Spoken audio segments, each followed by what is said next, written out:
Philippe Bouvard, à quoi ressemble sa magnifique maison à Valbonne? Pour mon 8e anniversaire, mes parents m'ont offert un séjour à Cannes. Nous avons voyagé en train de nuit, et au petit matin, je me suis retrouvé sur la Croisette. Immédiatement, je me suis promis d'habiter ici. Philippe Bouvard aura attendu 5 décennies pour que ce rêve devienne réalité. D'abord propriétaire d'une maison dans le Var, l'emblématique animateur des grosses têtes a finalement posé ses valises à Valbonne, aux côtés de son épouse. Pendant de longues années, il a vécu dans cette région paisible, dans une grande bâtisse aux lignes sobres, à la fois bourgeoise et discrète.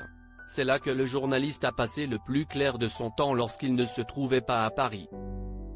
Là aussi qu'il a connu de belles années, avant de devoir s'en séparer. Une fois cette villa de Valbonne vendue, Philippe Bouvard a trouvé refuge dans un autre lieu tout aussi marquant. Sa nouvelle maison portait un nom, Katouchka, en hommage à une chienne qui, disait-il, était plus fidèle que bien des humains. Elle possédait une piscine aux mosaïques colorées, dessinée comme un tapis persan, une immense bibliothèque, et une vue imprenable sur les collines environnantes.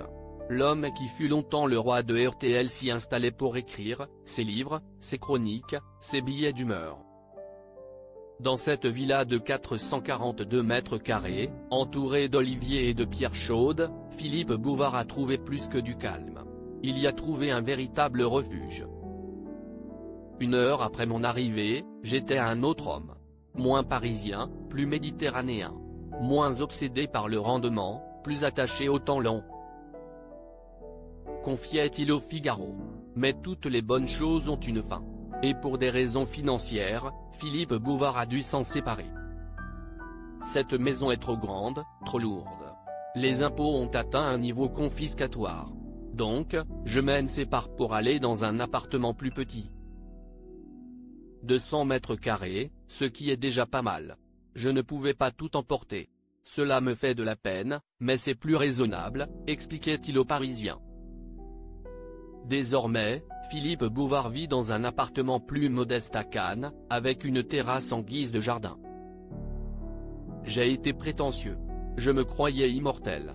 J'ai gagné beaucoup d'argent, j'ai surtout beaucoup dépensé.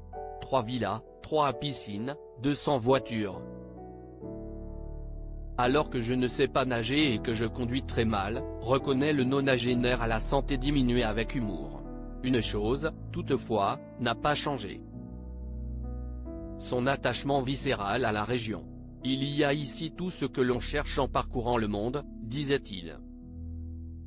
La nature, la mer, le climat, la cuisine, le panorama, l'arrière-pays, et les casinos.